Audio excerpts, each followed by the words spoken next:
친구의 소개로 만난 사람이었습니다. 1년을 함께하며 저는 이 사람과 평생을 살고 싶다고 생각했어요. 현우 씨도 같은 마음이었죠. 자연스럽게 결혼 얘기가 나왔고 양가 부모님을 모시고 상견례 자리를 마련했습니다. 서울 시내의 한 식당이었어요. 저는 설레는 마음으로 그 자리에 앉았습니다. 양가 부모님이 처음 인사를 나누셨어요. 그런데 그 순간 제 눈에만 보이는 것이 있었죠. 아버지와 현우 씨 아버지가 눈을 마주치는데 두 분의 표정이 미세하게 굳었습니다. 찰나였어요. 다른 사람은 눈치채지 못할 만큼 짧은 순간이었죠. 하지만 저는 분명히 보았습니다. 건배를 하고 음식을 나누면서도 두 분의 눈이 마주칠 때마다 같은 경직이 반복되었어요. 웃고 계시면서도 눈만은 웃지 않는 것 같았죠. 상견례는 별탈 없이 끝났습니다. 웃음도 오갔고 덕담도 나누었어요.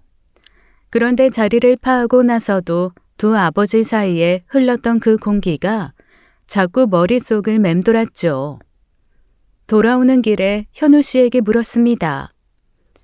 오늘 우리 아빠랑 아버님 사이에 뭔가 이상하지 않았어? 눈 마주칠 때마다 표정이 굳으시던데. 이상한 거? 아이, 나는 전혀 못 느끼겠는데 상견례라서 다들 긴장하신 거 아닐까? 원래 아버지들은 그런 자리 어색해 하시잖아. 아니, 그냥 어색한 게 아니라 뭔가 좀 달랐어. 눈이 마주칠 때마다 피하시는 것 같았다고. 에이, 넌 너무 예민한 거야. 양쪽 다 처음 보는 사이인데 어색할 수도 있지. 괜히 이상한 데서 의미 부여하지 마. 다 잘 끝났잖아. 저도 그렇게 넘기려 했습니다. 처음 만나는 자리의 어색함이라고 믿고 싶었어요. 그런데 다음 날이었죠. 현우 씨에게서 문자 한 통이 왔습니다. 딱 3글자였어요. 미안해. 저는 무슨 뜻인지 알 수가 없었어요. 뭐가 미안하다는 뜻일까요? 곧바로 전화를 걸었죠. 신호음만 길게 울리고 현우 씨는 받지 않았습니다. 다시 걸었어요. 역시 받지 않았죠. 문자를 보냈습니다. 미안하다니 무슨 뜻이야? 전화 좀 받아. 답은 오지 않았어요. 그날 이후 현우 씨에게서는 어떤 연락도 돌아오지 않았습니다. 전화를 몇 번이나 걸었는지 모릅니다. 문자도 여러 통 보냈어요. 전부 허공에 던진 말이었죠. 어제까지 웃으며 결혼을 약속한 사람이었습니다. 그 사람이 하룻밤 사이에 증발해버렸어요. 대체 무슨 일이 벌어진 건지 아무것도 알 수가 없었죠. 저는 특별할 것 없는 집안의 외동딸이었습니다. 아버지는 작은 사업을 하셨고 어머니는 살림을 도맡으셨어요. 넉넉하진 않아도 모자라지 않은 살림이었죠. 두 분은 저를 과하지 않게 아끼셨습니다. 그 온기 안에서 저는 별다른 상처 없이 자랐어요. 평범하다는 것이 얼마나 귀한 것인지 그땐 미처 몰랐죠. 대학을 졸업하고 작은 회사에 취직했습니다. 크게 야망이 있진 않았어요. 매달 통장에 찍히는 월급이 주는 안도감, 그것만으로 충분했죠. 그렇게 조용히 흘러가던 일상에 현우 씨가 들어왔습니다. 대학 동기 유정이가 자꾸 한 사람을 밀었어요. 야, 나 아는 오빠 하나 있는데 진짜 괜찮아. 성실하고 얼굴도 준수해. 딱 너 스타일이야. 갑자기 무슨 소개팅이야. 나 지금 그런 거 관심 없거든. 한 번만 만나봐. 아니면 말고. 내가 언제 이상한 사람 소개해줬어? 억지에 가까운 권유였지만 결국 저는 나갔습니다. 그리고 처음 마주한 현우 씨의 인상은 유정이 말 그대로였어요. 차분하고 말에 무게가 있었죠. 허풍을 떨거나 자기 자랑을 늘어놓는 사람이 아니었습니다. 묻는 말에 정직하게 대답하고 제 이야기에 고개를 끄덕여주는 사람이었어요. 저도 사실 소개팅 잘 안 나오는데 오늘 나오길 잘한 것 같습니다. 저도요. 솔직히 억지로 나왔는데 생각보다 편하네요. 그 첫 만남 이후로 저희는 자연스럽게 이어졌습니다. 1년을 함께 했어요. 크게 다투는 일도 서로 의심하는 일도 없었죠. 같은 속도로 걷고 같은 방향을 바라보는 사이였습니다. 잔잔한 호수처럼 고요한 연애였어요. 교제 1년쯤 현우 씨가 먼저 입을 열었어요. 우리 이제 슬슬 양가 부모님 만나뵐까? 나는 진아 너랑 계속 함께하고 싶어. 나도 같은 생각이었어. 우리 부모님도 오빠 얘기하면 되게 좋아하셔. 모든 것이 제자리에 놓여 있었습니다. 퍼즐이 맞춰지듯 하나씩 완성되어 가는 기분이었어요. 상견례 날짜를 잡고 식당을 예약하고 옷을 고르던 그 시간들이 제 인생에서 가장 빛나는 순간이었죠. 그런데 그 빛은 상견례가 끝난 다음 날 단 한 통의 문자로 꺼져버렸습니다. 미안해. 그 세 글자 이후로 현우 씨는 세상에서 사라졌어요. 연락이 끊기고 답이 없는 날들이 쌓일수록 저는 서서히 깨달았죠. 상견례 전에 저와 상견례 후에 저는 완전히 다른 세상에 서 있었습니다. 행복은 예고 없이 무너지는 거라는 걸 그때 처음 알았어요. 며칠째 현우 씨는 침묵 속에 있었습니다. 전화를 걸면 신호만 공허하게 울렸어요. 문자를 보내도 읽은 표시조차 뜨지 않았죠. 처음에는 화가 났습니다. 사람이 어떻게 이럴 수 있냐는 분노가 가슴 안에서 들끓었어요. 하지만 사흘이 지나고 나흘이 지나자 분노의 자리에 다른 감정이 스며들기 시작했죠. 혹시 어딘가에서 쓰러져 있는 건 아닌지, 사고라도 난 건 아닌지. 한 번도 이렇게 연락이 끊긴 적이 없던 사람이었습니다. 아무리 바빠도 밤에는 꼭 안부를 보내던 사람이었어요. 화를 내다가도 걱정이 치밀어 올라 감정이 어디에 닿아야 할지 갈 곳을 잃었죠. 누군가를 기다린다는 것은 생각보다 잔인한 일이었습니다. 아무것도 할 수 없으면서 아무것도 놓을 수 없는 상태가 하루하루 저를 갉아먹었어요. 더 이상 가만히 앉아서 기다리는 건 불가능했죠. 저는 현우 씨 회사로 직접 찾아가기로 했습니다. 퇴근 시간에 맞춰 회사 건물 앞에 섰어요. 쏟아져 나오는 사람들 속에서 현우 씨의 얼굴만 찾았죠. 한 명, 두 명 끊임없이 사람들이 빠져나왔습니다. 하지만 아무리 눈을 부릅떠도 현우 씨는 보이지 않았어요. 퇴근 시간이 한참 지나도 그 사람은 나타나지 않았죠. 발을 동동 구르고 있는데 익숙한 얼굴이 눈에 들어왔습니다. 예전에 현우 씨와 함께 식사를 했을 때 인사를 나눈 동료였어요. 저는 서둘러 다가갔죠. 저기, 혹시 저 기억하세요? 강현우 씨 여자친구인데요. 현우 씨가 며칠째 연락이 안 돼서요. 오늘 출근은 했나요? 네, 기억하죠. 근데 현우 씨 요즘 안 나와요. 휴가 냈거든요. 휴가요? 네, 갑자기요. 저희도 좀 의아했어요. 바쁜 기간이기도 하고 평가 기간인데 갑자기 휴가를 내니 별말 없이 휴가 놓고 그 뒤로 출근을 안 하고 있어요.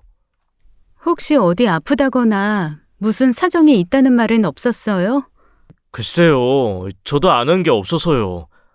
연락이 안 되세요?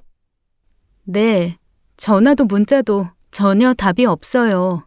갑자기 이러니까 혹시 무슨 일이 생긴 건 아닌지 걱정돼서요. 그건 좀 이상하네요. 저도 한번 연락해 볼게요. 혹시 알게 되면 알려드릴까요? 네, 부탁드릴게요. 정말 감사합니다. 돌아서는 발걸음이 무거웠습니다. 예정된 휴가가 아니라 갑작스러운 휴가라는 말이 머릿속에서 계속 맴돌았어요. 연락을 끊고 회사에도 나오지 않고 있다니 뭔가 단순한 문제가 아니라는 직감이 등줄기를 타고 내려왔죠. 불안이라는 것은 한번 뿌리를 내리면 걷잡을 수 없이 퍼지는 법이었습니다. 저는 현우 씨의 자취방으로 가봐야겠다고 마음먹었어요. 거기 가면 무언가 알 수 있을 것 같았죠. 현우 씨의 자취방은 회사에서 멀지 않은 곳에 있었습니다. 몇 번이나 찾아갔던 길이라 발이 저절로 움직였어요. 그때까지만 해도 저는 어딘가에서 아프고 있을 현우 씨를 걱정하는 마음이 더 컸죠. 설마 이 사람이 나를 버리고 도망쳤을 리가 없다고 스스로를 다독이며 걸었습니다. 현관 앞에 섰죠. 초인종을 눌렀어요. 안에서 아무런 기척이 없었습니다. 다시 눌렀어요. 2번, 3번. 대답은 돌아오지 않았죠. 전화를 걸어보았습니다. 혹시 안에서 벨소리가 울리는지 귀를 문에 바짝 대고 들었어요. 신호음만이 제 귀에 울릴 뿐 문 너머는 고요했죠.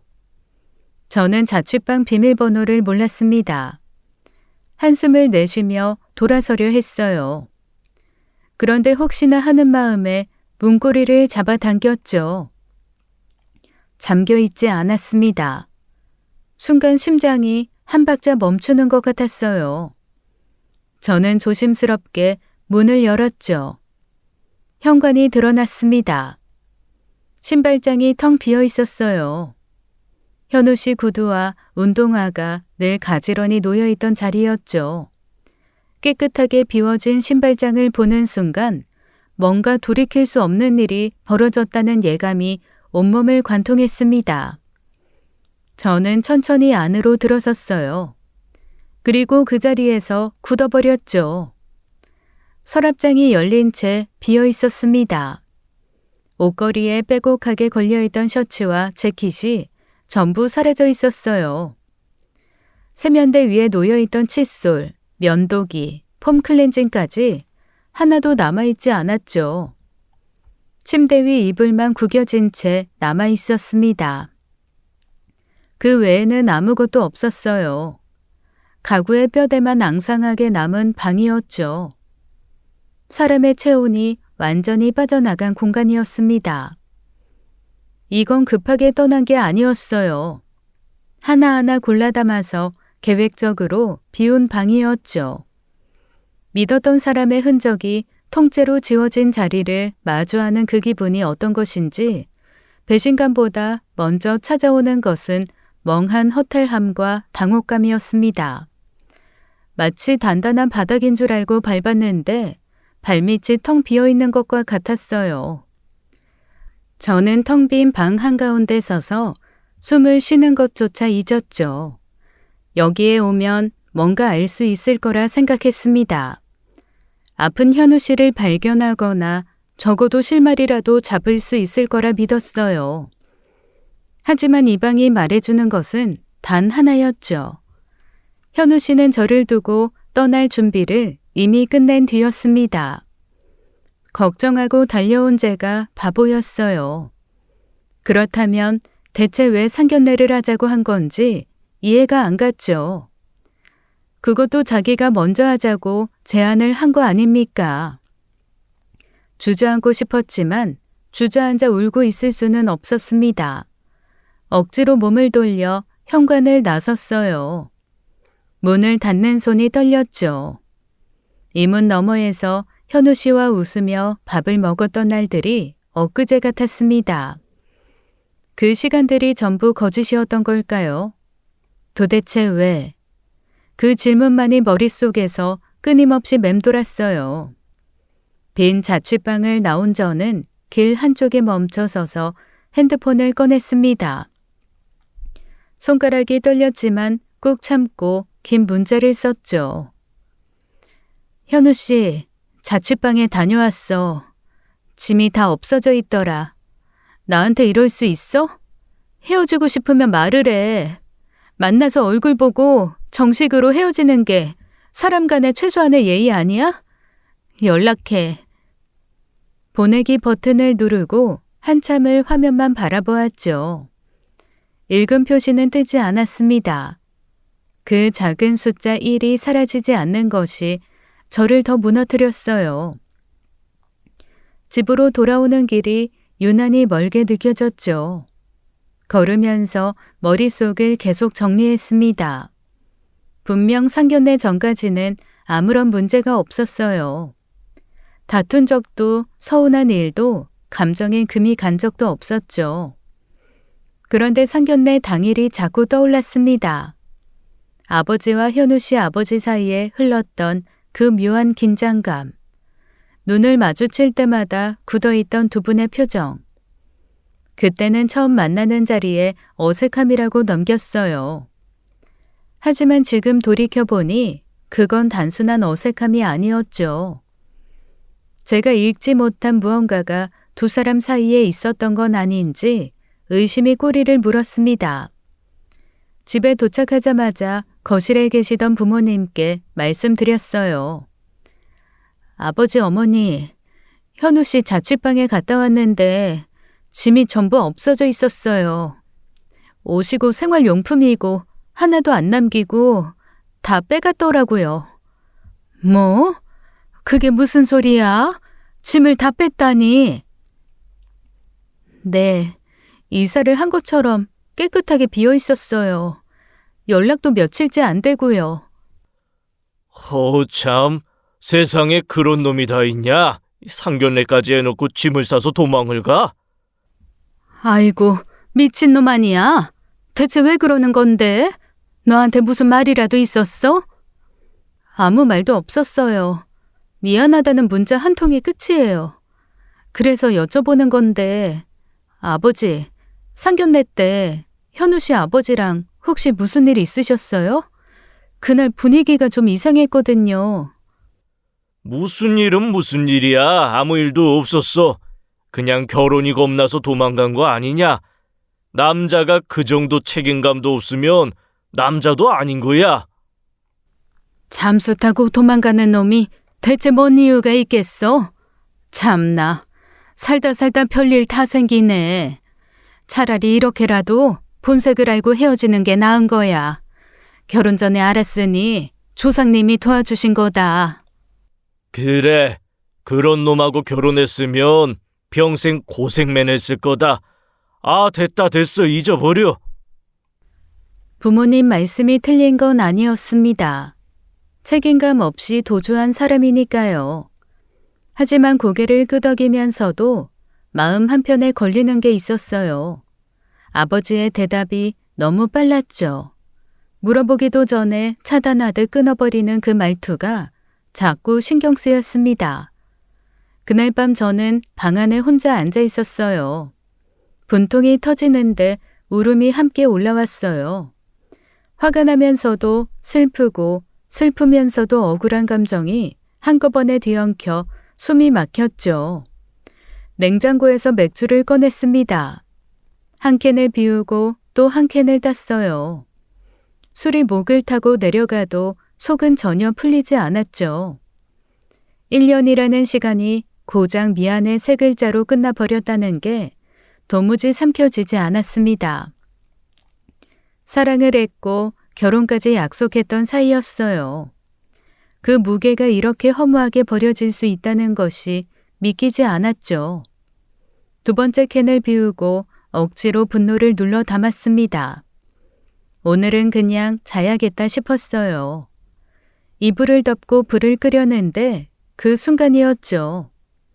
저는 벌떡 일어나 앉았습니다. 등줄기를 타고 찬물이 쏟아지는 것 같았어요. 심장이 쿵 내려앉았죠. 그동안 완전히 잊고 있었습니다. 현우 씨에게 맡긴 돈이 있었어요. 1년 전이었죠. 현우 씨가 투자 쪽에 밝다 보니 제가 모아둔 돈으로 주식 투자를 해달라고 부탁했었습니다. 금액이 2천만 원이었어요. 직장 생활 몇 년 동안 점심을 아끼고 커피 한 잔도 참아가며 한 푼 두 푼 모은 돈이었죠. 아시는 분들은 아실 거예요. 월급쟁이가 2천만 원을 모으려면 얼마나 오랜 시간을 이를 악물어야 하는지. 그 돈을 현우 씨에게 맡긴 건 순전히 사람을 믿었기 때문이었습니다. 한치의 의심도 없이 통장에서 이체했던 그날의 제가 떠올랐어요. 이 사람이 제 돈을 들고 증발할 거라고는 상상조차 하지 못했죠. 가슴 한가운데를 주먹으로 맞은 것 같았습니다. 잠적도 모자라 제 돈까지 들고 사라진 건지 모른다는 생각에 머리가 하얘졌어요. 사랑에 배신당한 것과 돈에 배신당한 것이 동시에 몰려오니 숨을 쉴 수가 없었죠. 깊은 한숨이 저절로 터졌습니다. 아, 진짜 이 미친놈이. 입에서 욕이 절로 튀어나왔어요. 급히 핸드폰을 집어들었죠. 그동안 보낸 문자들을 확인했습니다. 단 하나도 읽지 않았어요. 보낸 문자마다 일이 줄줄이 박혀 있었죠. 저라는 사람의 존재 자체를 통째로 지워버린 것 같았습니다. 손끝이 떨렸어요. 슬픔은 어느새 증발하고 순수한 분노만이 남았죠. 저는 핸드폰을 쥐고 거친 문자를 써내려갔습니다.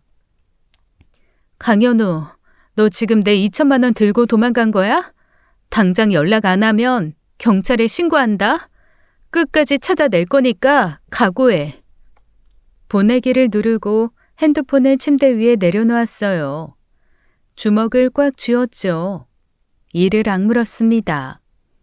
이별의 상처고 뭐고 그건 나중 문제였어요. 2천만 원은 어떤 일이 있어도 반드시 돌려받아야 했죠.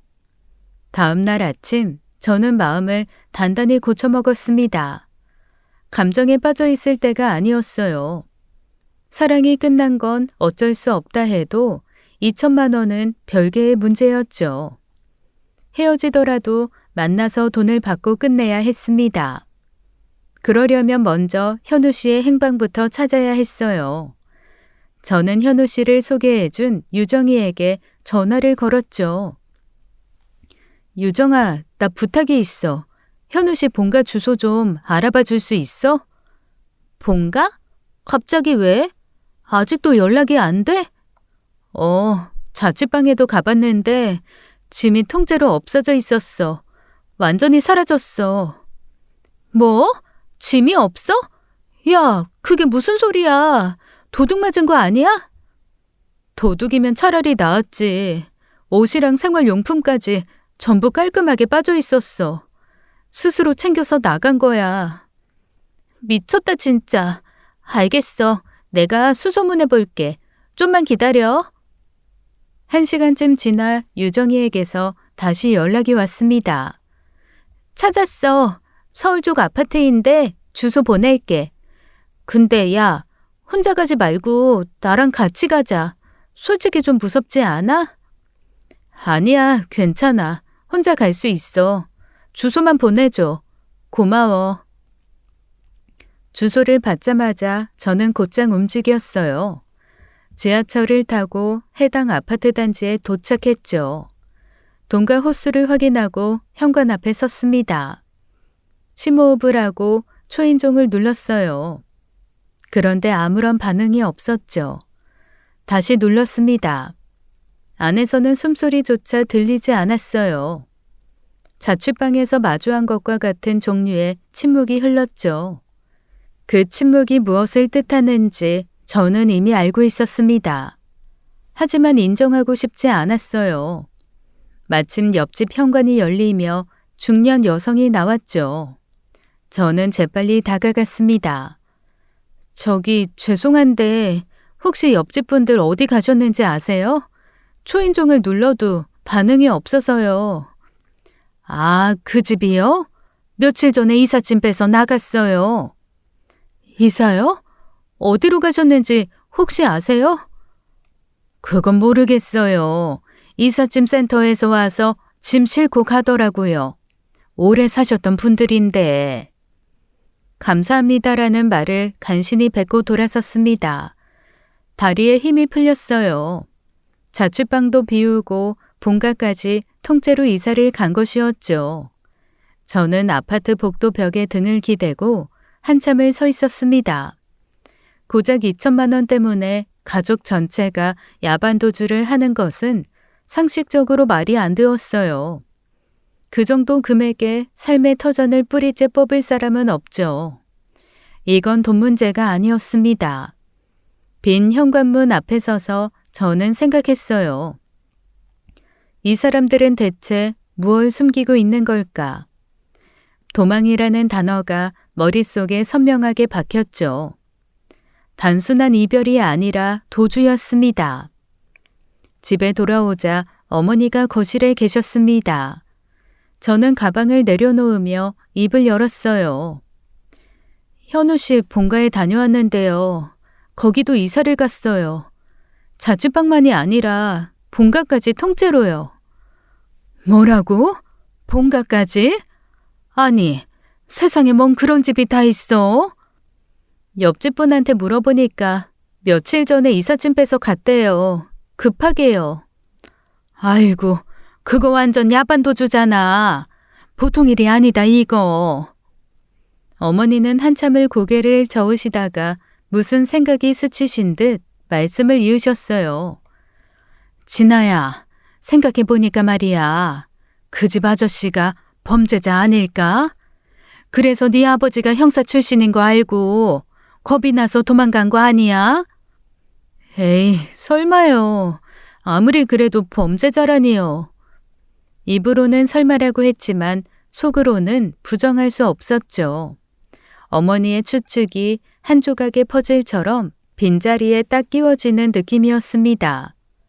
사실 저희 아버지는 전직 형사셨어요. 수십 년간 강력 사건을 다루시다가 은퇴 후 작은 사업을 운영하고 계셨죠. 평소에는 그저 과묵한 아버지였습니다. 형사 출신이라는 사실이 일상에서 느껴지는 일은 거의 없었어요. 그런데 그 순간 상견례 당일의 장면이 선명하게 되살아났죠. 현우 씨 아버지가 아버지 직업을 여쭤보았습니다. 아버지가 전직 형사라고 대답하셨어요. 그 직후부터 현우 씨 아버지의 표정이 달라졌었죠. 젓가락을 쥔 손이 미세하게 경직되고 눈을 마주치는 것을 피하기 시작했습니다. 그때는 대수롭지 않게 넘겼던 장면이었어요. 하지만 지금 돌이켜보니 모든 것의 시작점이 바로 그 순간이었죠. 형사 출신인 저희 아버지가 두려웠던 것은 아닐까. 범죄 전력이 있어서 형사 앞에 사돈으로 앉아있는 것 자체가 공포였던 것은 아닐까. 그래서 상견례가 끝나자마자 아들에게 당장 관계를 끊으라고 지시한 건 아닐까. 물론 전부 추측이었습니다. 증거는 아무것도 없었어요. 하지만 퍼즐의 조각들이 하나씩 맞물리는 것을 무시할 순 없었죠. 어찌되었든 추측만으로는 아무것도 해결되지 않았습니다. 확실한 것은 하나, 2천만 원은 반드시 받아내야 한다는 사실이었어요. 저는 핸드폰을 꺼내 현우 씨에게 마지막 경고를 보냈죠. 강현우, 일주일 안에 2천만 원 입금 안 하면 고소할 거야. 이건 사기로 처리될 수도 있어. 마지막 기회야. 보내기를 누르고 읽음 표시를 확인했습니다. 역시나 1이 그대로 박혀 있었어요. 이 사람은 제 문자를 단 한 통도 열어보지 않고 있었죠. 핸드폰을 내려놓으며 저는 생각했습니다. 법적인 방법이든 직접 찾아내든 어떻게든 이 사람을 만나봐야겠다고요. 밤새 궁리한 끝에 하나의 방법이 떠올랐습니다. 현우 씨의 회사였어요. 자취방도 비우고 본가도 이사를 갔지만 직장만큼은 함부로 버릴 수 없을 거라 생각했죠. 월급이 나오는 곳을 쉽게 포기할 사람은 없으니까요. 휴가가 끝나는 날 회사 앞에서 기다리면 반드시 붙잡을 수 있을 것이었습니다. 다음 날 저는 다시 현우 씨 회사를 찾아갔어요. 지난번에 만났던 동료를 만나기 위해서였죠. 퇴근 시간쯤 건물 앞에서 서성이다가 다행히 그 동료가 나오는 걸 발견했습니다. 저기, 저번에 강현우 씨 건으로 여쭤봤었는데요. 혹시 현우 씨 휴가가 언제 끝나는지 아세요? 복귀 날짜만 알면 그날 와서 기다리려고요. 동료는 잠시 난처한 표정을 지었어요. 뭔가 말하기 꺼려지는 듯 머뭇거렸죠. 그게 현우 씨 퇴사했어요. 휴가 중에 회사로 연락이 왔는데 사표를 내겠다고요. 그래서 복귀 없이 그대로 퇴사 처리됐어요. 퇴사요? 전화 한 통으로요? 네, 저희도 다들 황당했어요. 원래 그런 사람이 아니었거든요. 갑자기 휴가 내더니 사표까지 내고, 무슨 사정이 있는 건지 저희도 전혀 모르겠어요. 혹시 무슨 일 있는 거 아니에요? 저도 그걸 알고 싶어서 이러고 있는 거예요. 머리가 하얘졌습니다. 입술이 바짝 말랐어요. 돌아서는데 무릎이 풀려 걸음이 제대로 옮겨지지 않았죠. 자취방에 짐을 빼고 본가를 통째로 이사하고 그리고 회사까지 그만두었습니다. 한 사람이 세상에 남기는 흔적이라는 것이 있어요. 집, 직장, 전화번호, 그런 것들이죠. 현우 씨는 그 흔적을 하나도 남기지 않고 전부 지워버린 것이었습니다. 마치 처음부터 존재하지 않았던 사람처럼요. 이 정도의 철저함은 단순한 이별 회피로는 설명이 되지 않았어요. 결혼이 두려워서 책임이 무서워서 도망치는 사람은 이렇게까지 하지 않죠. 자취방만 비우면 될 일이었습니다. 아니 그냥 이별을 통보해버리면 되는 거죠. 그런데 본가 이사의 퇴사까지. 이건 누군가로부터 자신의 존재 자체를 감추려는 행동이었어요. 어머니의 말씀이 다시 떠올랐죠. 혹시 그 집 아버지가 범죄자가 아닐까?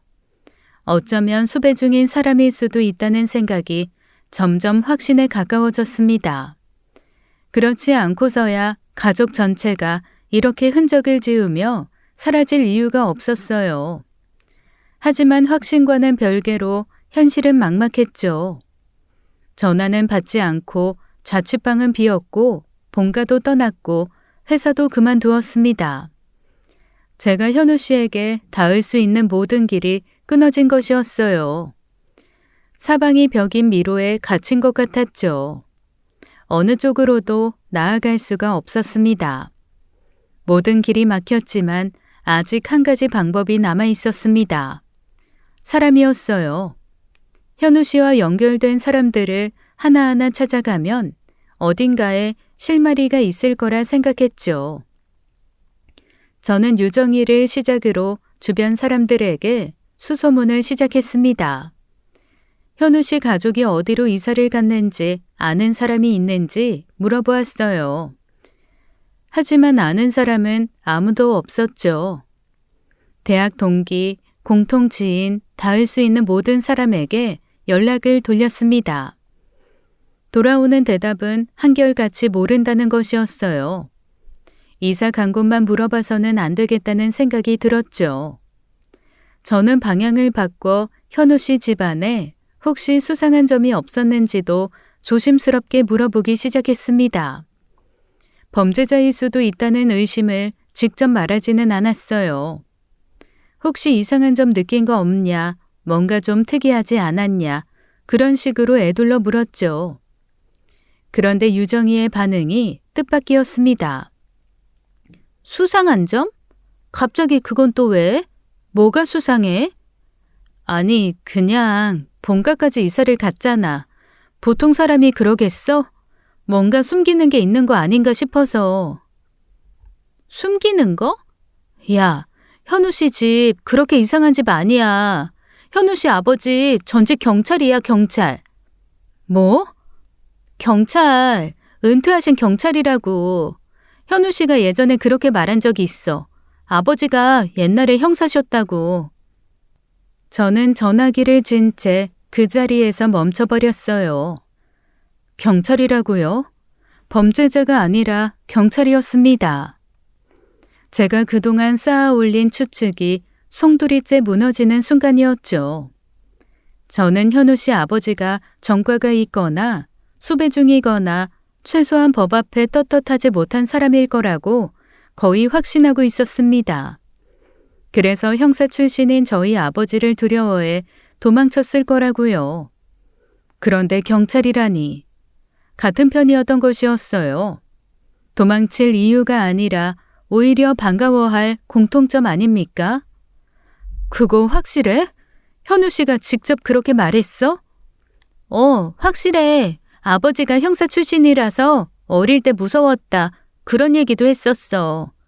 근데 왜? 그게 왜 중요해? 아니야. 그냥 궁금해서. 전화를 끊고 저는 한참을 방 안에 서 있었습니다. 머릿속이 온통 엉켜버렸어요. 경찰 출신이 왜 같은 경찰 출신을 두려워하며 도망간다는 건지, 범죄자여서 도망쳤다는 논리가 무너진 자리에 더 크고 깊은 물음표가 세워졌죠. 저희 아버지도 전직 형사, 현우 씨 아버지도 전직 형사.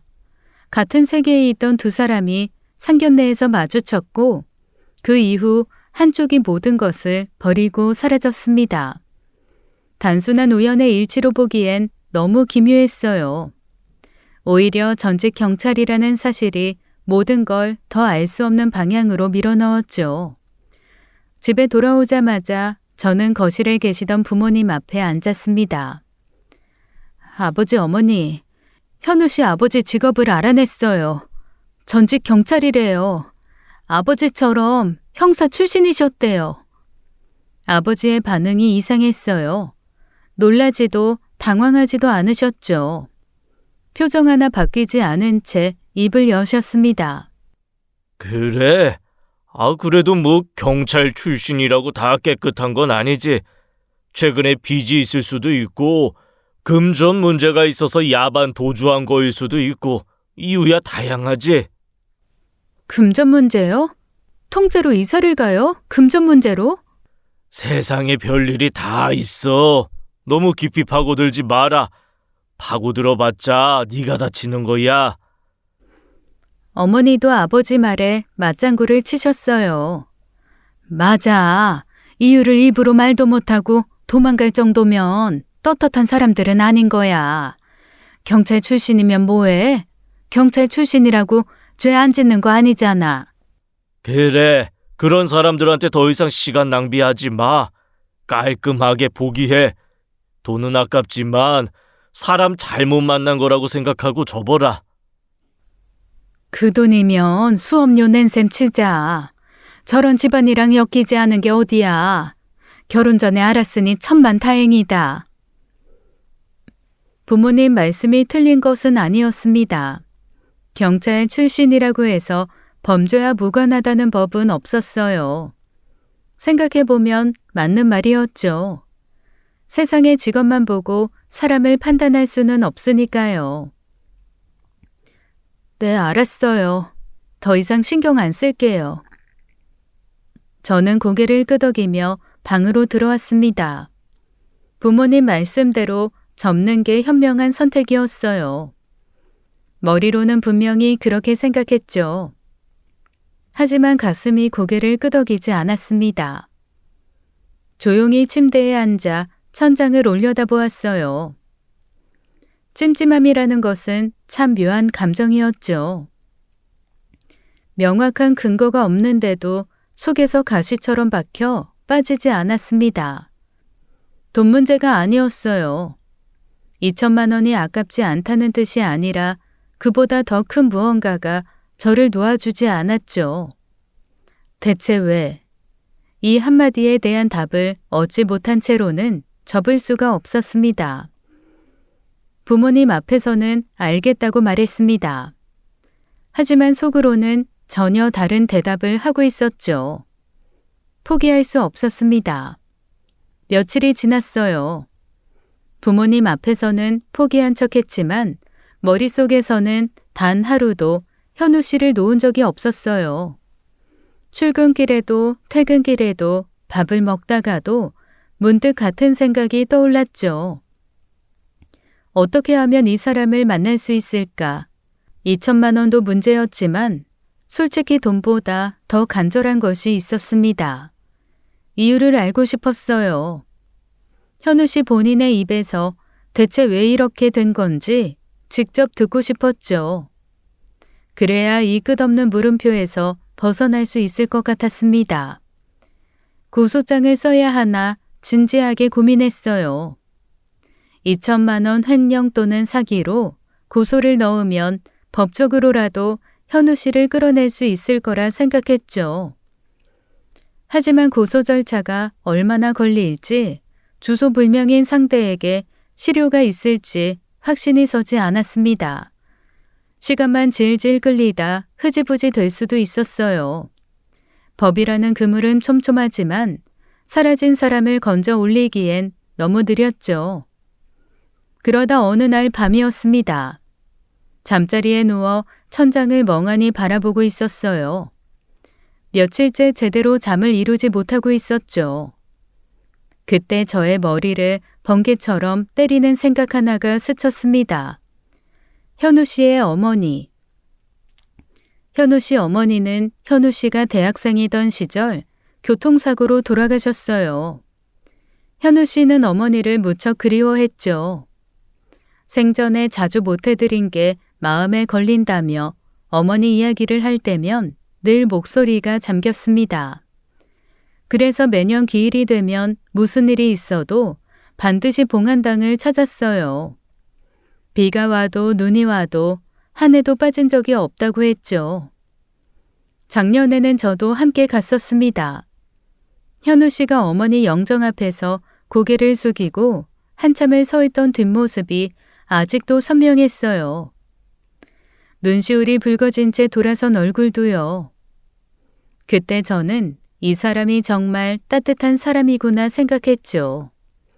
어머니를 이토록 깊이 그리워하는 사람이라면 믿어도 되겠다고 하고요.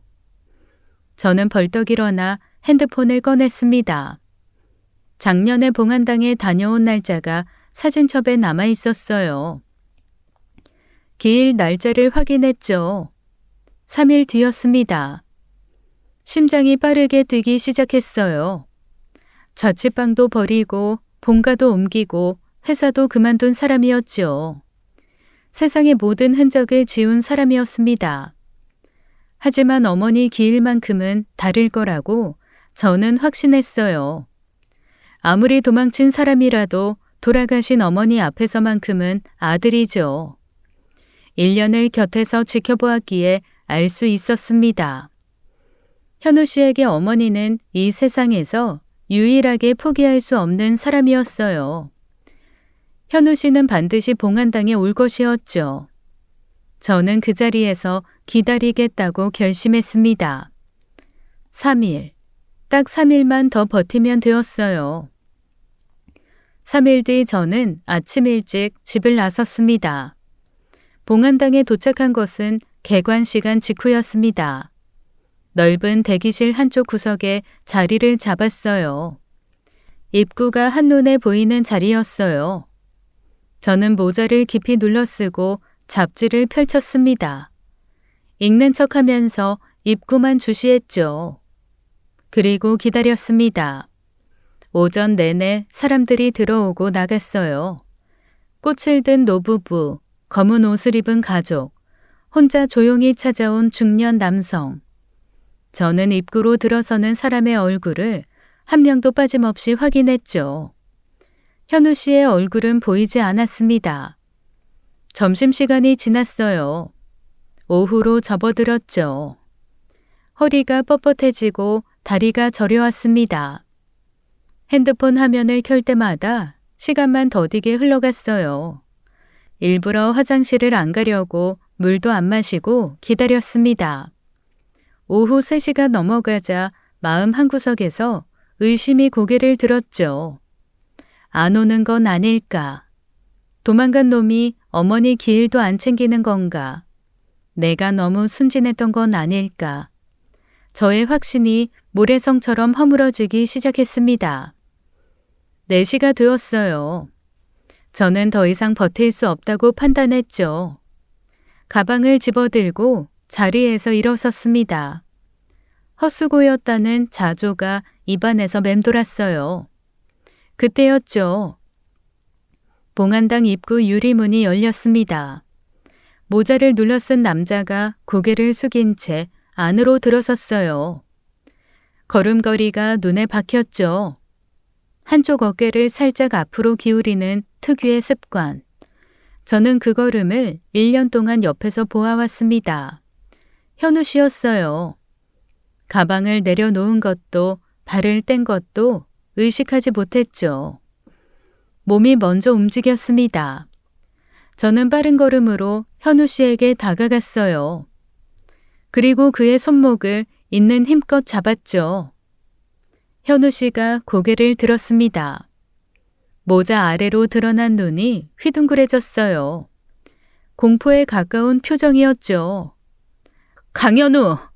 잡았다. 저는 최대한 차갑게 말했습니다. 헤어지더라도 한때 사랑했던 사이라면 이유는 말을 하고 끝내는 게 도리 아니야? 최소한의 예의는 지켜야지. 진아야, 여기서 이러면 안 돼. 안 돼? 잠수 타고 도망간 놈이 할 소리야? 연락은 왜 안 받아? 나한테 왜 이러는 건데? 사정이 있어. 제발 그냥 가줘. 나중에 내가 연락할게. 나중에? 그 말 믿을 사람이 어딨어? 며칠째 문자 한 통 안 읽은 사람이. 제발 놓으라고. 현우 씨가 소리를 지르며 손목을 뿌리쳤습니다. 그대로 몸을 돌려 입구 쪽으로 뛰려는 것이 보였죠. 순간 저도 모르게 핸드백을 휘둘렀습니다. 묵직한 가방이 현우 씨의 뒤통수를 정확히 내리쳤어요. 현우 씨는 비틀거리다 그 자리에 무릎을 꿇고 넘어졌죠. 주변 사람들의 시선이 쏠렸습니다.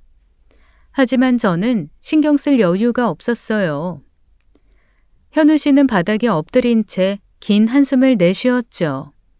더 이상 도망칠 수 없다는 것을 깨달은 사람의 한숨이었습니다. 고개를 깊이 떨구었어요. 그 뒷모습에서 깊은 체념이 느껴졌죠. 저는 현우 씨의 팔을 잡고 봉안당 휴게실로 끌고 갔습니다. 조용한 구석자리에 마주 앉혔어요. 현우 씨는 고개를 푹 숙인 채 저와 눈을 마주치지 못했죠.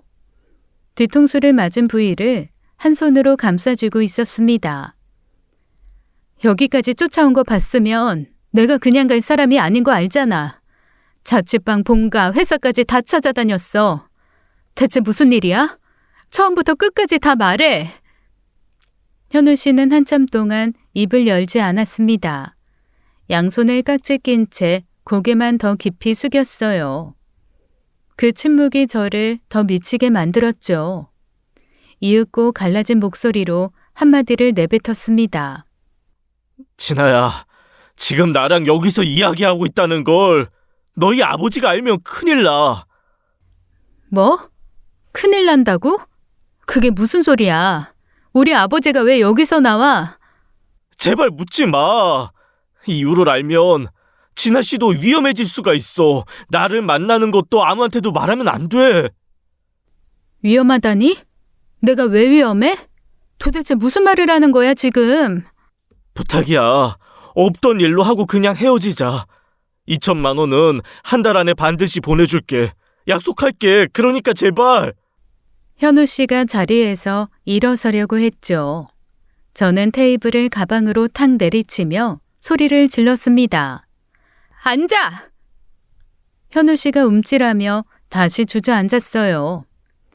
강현우, 우리 1년을 만났어. 결혼까지 약속했어.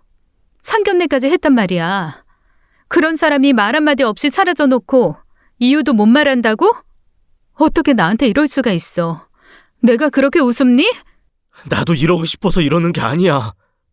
그럼 말을 해. 말을 해야 내가 알지.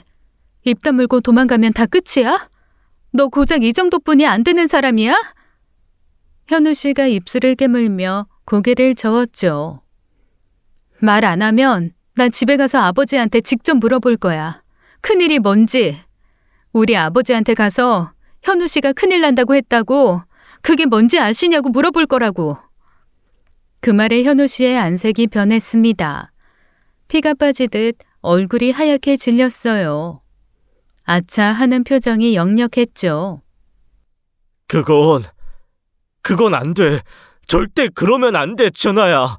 진짜로 그건 안 돼. 그러면 말해. 지금 여기서 내가 왜 위험한 건지, 우리 아버지한테 왜 말하면 안 되는 건지 다 말해. 현우 씨는 두 손으로 얼굴을 감쌌어요. 어깨가 미세하게 떨리고 있었죠.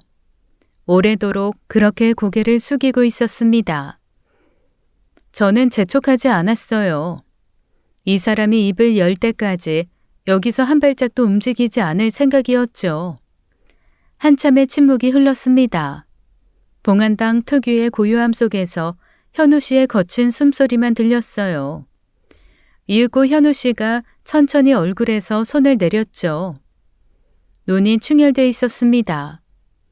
떨리는 목소리로 입을 열었어요. 말할게. 다 말할게. 근데 제발 이 이야기는 절대 비밀로 지켜줘. 누구한테도 말하면 안 돼. 특히 너희 아버지한테는 절대로. 약속해줘. 저는 현우 씨의 눈을 똑바로 바라보았죠. 이 사람이 꺼내려는 말이 무엇이든 받아들일 준비가 돼 있었습니다.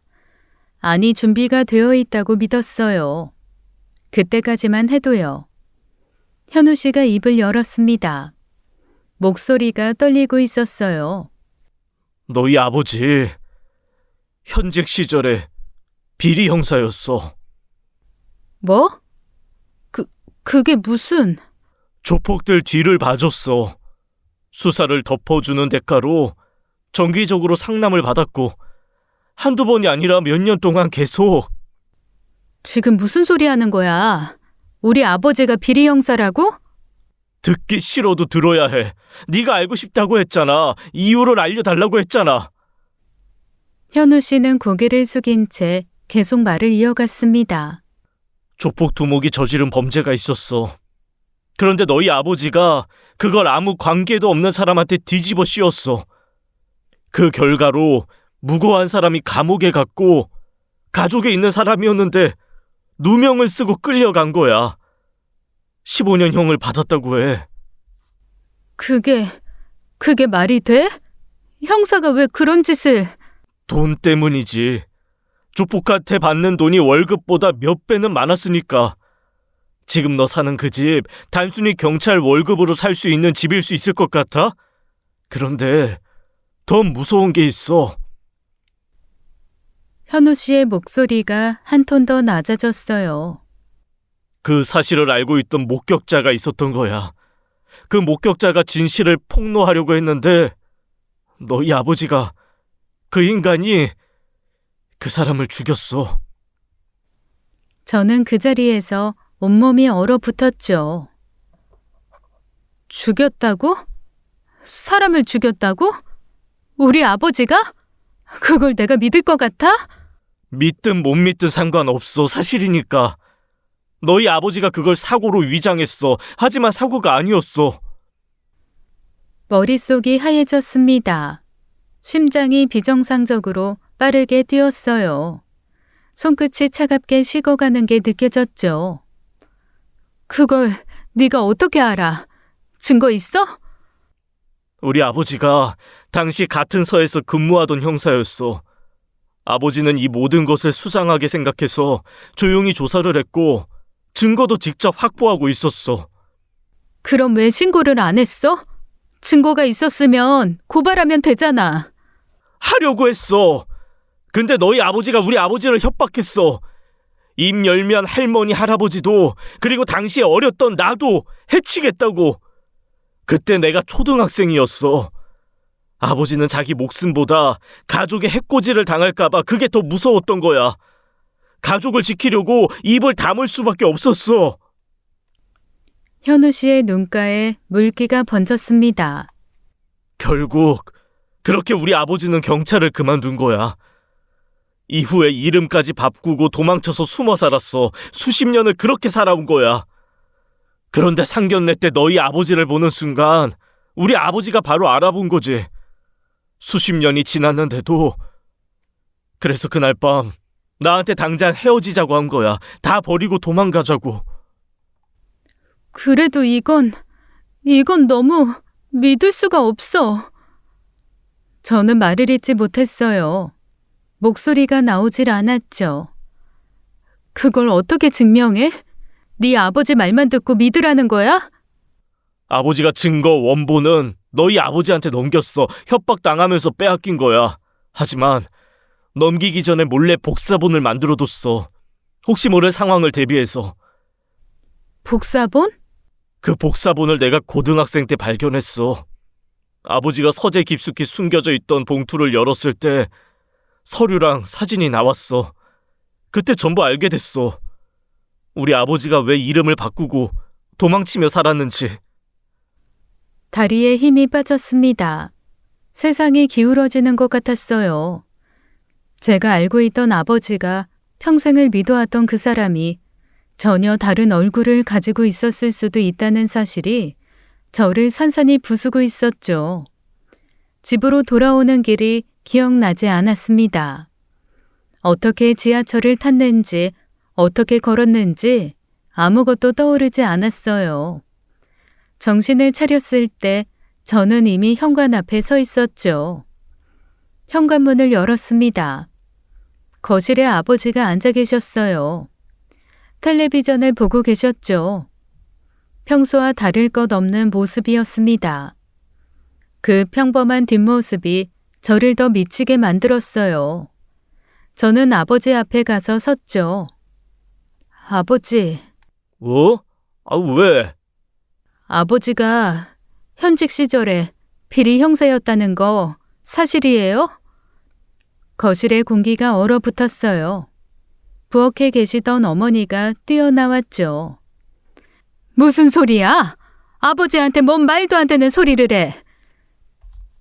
잠깐만요. 잠깐은 무슨 잠깐이야. 지금 아버지한테 하는 말이 뭔지 알아? 비리 형사? 어디 감히 아버지한테 이상한 소리를 해. 아버지는 잠시 저를 바라보았습니다. 그리고 표정이 굳었어요. 그런 소리를 어디서 들었냐? 질문이 아니었죠. 추궁이었습니다. 현우 씨한테 들었어요. 현우 씨 아버지도 같은 서에서 근무한 형사였대요. 다 알고 있었대요. 그 자식들이. 아버지가 벌떡 일어나며 소리를 질렀어요. 구린 놈들이 거짓말로 꾸며낸 거야. 도망간 놈들이 죄를 덮으려고 남한테 뒤집어 씌우는 거라고. 넌 그런 거짓말을 듣고 아버지를 못 믿는 거냐? 진아야, 도망간 놈들 말을 믿어? 네 아버지 말을 안 믿고? 진아야, 정신 차려. 아버지, 저도 거짓이었으면 좋겠어요. 진심으로요. 근데 제 눈을 보고 대답해 주세요. 진짜 아무 일도 없었어요? 아버지의 입술이 떨렸습니다. 아버지는 제 눈을 한참을 보며 입을 열었죠. 그놈들 거짓말이다. 아버진 그런 적 없어. 그 순간이었습니다. 띵동. 현관 초인종이 울렸죠. 아버지의 시선이 현관 쪽으로 향했습니다. 어머니도 저도 동시에 고개를 돌렸어요. 어머니가 문을 열었죠. 검은 점퍼를 입은 남자들이 줄지어 들어왔습니다. 경찰이었어요. 선두에 선 형사가 영장을 펼쳐 보이며 말했죠. 서정우 씨, 살인 혐의로 체포합니다. 살인이라니? 이게 무슨 소리예요? 아버지의 얼굴에서 핏기가 사라졌습니다. 경찰이 아버지의 양손에 수갑을 채우는 것을 저는 멍하니 바라보았어요. 차가운 금속이 찰칵 잠기는 소리가 거실에 울렸죠. 어머니가 그 자리에 주저앉았습니다. 이게 무슨 일이야? 여보, 이게 무슨... 다리에 힘이 풀린 어머니는 바닥에 손을 짚은 채 상황을 파악하지 못하고 계셨어요. 저는 수갑이 채워진 아버지의 얼굴을 바라보았죠. 눈물이 흘렀습니다. 아버지, 누가 진실인지는 법원에서 판단할 거예요. 거짓이면 거짓으로 밝혀질 거고 사실이면... 말을 잇지 못하고 저는 오열했어요. 어떻게 그 얼굴로 우리한테 웃을 수 있었어요? 매일 밥 먹고 텔레비전 보고 좋은 아버지인 척하면서 그 안에 그런 걸 숨기고 살 수 있었냐고요. 다 거짓말이야. 진아야, 이 아버지를 믿어라. 아버지는 고개를 떨군 채 경찰에게 이끌려 현관을 나섰습니다. 경찰 조사 결과 현우 씨가 말한 모든 것이 사실이었어요. 조폭과의 유착, 상납, 무고한 사람에게 쉬운 누명, 그리고 목격자 살해까지요. 현우 씨 아버지는 상견례 이후 더 이상 진실을 묻어둘 수 없다고 결심했던 것이었습니다. 수십 년간 두려움에 갇혀 살아왔지만 상견례에서 저희 아버지를 다시 마주한 것이 마지막 계기가 되었어요. 자신이 보관해온 복사본 증거를 들고 경찰에 고발을 한 것이었어요. 수십 년 동안 숨겨왔던 진실이 그렇게 세상 밖으로 나왔죠. 증거가 하나하나 확인될 때마다 저는 조금씩 무너졌어요.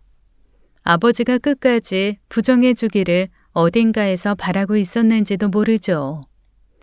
하지만 증거 앞에서 부정은 무의미했습니다. 아버지는 재판을 거쳐 징역 20년을 선고받았어요. 판결이 내려지던 날 저는 방청석에 앉아 있었죠. 아버지가 고개를 숙인 채 수갑을 찬 손을 무릎 위에 올려놓고 있는 모습을 보았습니다. 그 뒷모습에서 저는 아무런 감정도 읽을 수 없었어요. 분노와 허탈이 동시에 밀려왔지만 눈물은 나오지 않았죠. 이미 충분히 울었으니까요. 평생을 속여온 사람이었습니다. 밥상에 마주 앉아 웃던 얼굴 뒤에 사람의 인생을 짓밟고 목숨까지 빼앗은 손이 숨어 있었어요. 그 손으로 제 머리를 쓸어주었던 거죠. 그 사실을 받아들이는 데에는 오랜 시간이 필요했습니다. 현우 씨와는 결국 헤어졌어요. 서로의 아버지가 얽힌 사건의 무게가 너무 컸죠. 만나서 마주볼 때마다 그 사건이 우리 사이에 그림자처럼 드리워졌습니다. 사랑이 남아있어도 그 그림자 아래에서는 숨을 쉴 수가 없었어요. 현우 씨는 약속대로 2천만 원을 송금해 주었죠. 입금 알림이 뜬 날 저는 한참을 핸드폰 화면을 바라보았습니다. 그것이 현우 씨와의 마지막 연결이었어요. 그 이후로 연락은 완전히 끊어졌죠. 어머니는 수십 년을 함께한 남편의 진짜 모습에 큰 충격을 받으셨습니다. 식사를 거르시고 말씀도 줄으셨어요. 어느 날 아침에는 자리에서 일어나지 못하셨죠. 몸져 누운 어머니 곁에서 저는 그 손을 잡았습니다. 차갑고 마른 손이었어요. 이 손이 평생 가족을 위해 밥을 짓고 빨래를 하던 손이었죠. 아버지를 원망하지 않는다면 거짓말이었습니다. 하지만 어머니만큼은 반드시 지켜내겠다고 이를 악물었어요. 어머니는 아무 죄가 없으니까요. 저와 마찬가지로 속아온 사람이니까요. 엉망이 된 일상 속에서도 아침은 어김없이 찾아왔죠. 저는 고개를 들었습니다. 무너진 자리에서 다시 하루를 시작했어요. 버티는 것 말고는 할 수 있는 일이 없었죠. 그래서 버텼습니다. 하루하루를요. 지금까지 사연 읽어주는 남녀였습니다. 끝까지 시청해주신 여러분 감사드리며 저희는 다음 사연으로 돌아올게요. 감사합니다.